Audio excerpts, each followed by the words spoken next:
Samantala, PNP Sorsogon nagsagawa ng Peace Covenant signing para sa 2025 midterm election sa lungsod. Ang buong detalye ng balita nasa linya sa Megapo Patrol number 36, RG De Chavez. Bicol Network News Report! Pinangunahan ni Attorney Calixto L. Aquino Jr., Provincial Election Supervisor ng COMELEC Sorsogon, ang pagsasagawa ng Peace Covenant signing para sa May 2025 midterm election sa Covered Court, Camp Salvador Escudero Sr., Sorsogon City.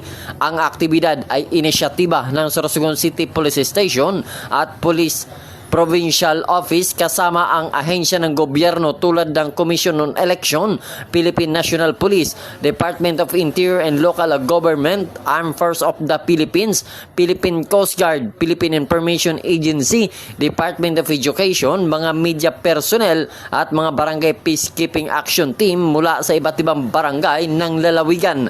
Ayon kay Attorney Aquino, ang pangunahing layunin ng Peace Covenant signing ay matiyak ang isang malinis, tapat, makatarungan at maayos na halalan sa darating na Mayo 12, 2025. Ang pagsama-sama ng mga ahensya at mga kandidato ay simbolo ng ating pagkakaisa para sa isang tahimik na makatarungang halalan.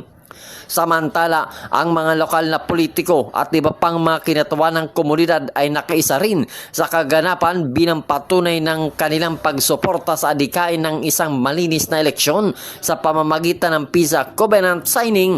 Layunin din ng mga otoridad na magpatuloy ang kampanya laban sa anumang uri ng karahasan at pandaraya sa panahon ng kampanya at halalan. Sa kabilang dako, ang aktibidad ay isang hakbang patungo sa pagkakaroon ng isang matibay na kasunduan na magtitiyak sa mga mamamayan ng Sorsogon ng isang ligtas at tapat na eleksyon. Kasama mo sa pagbabalita sa Bicol Network News, ito si Mega Patrol numero 36, RG De Chavez, tatak tunay na serbisyo.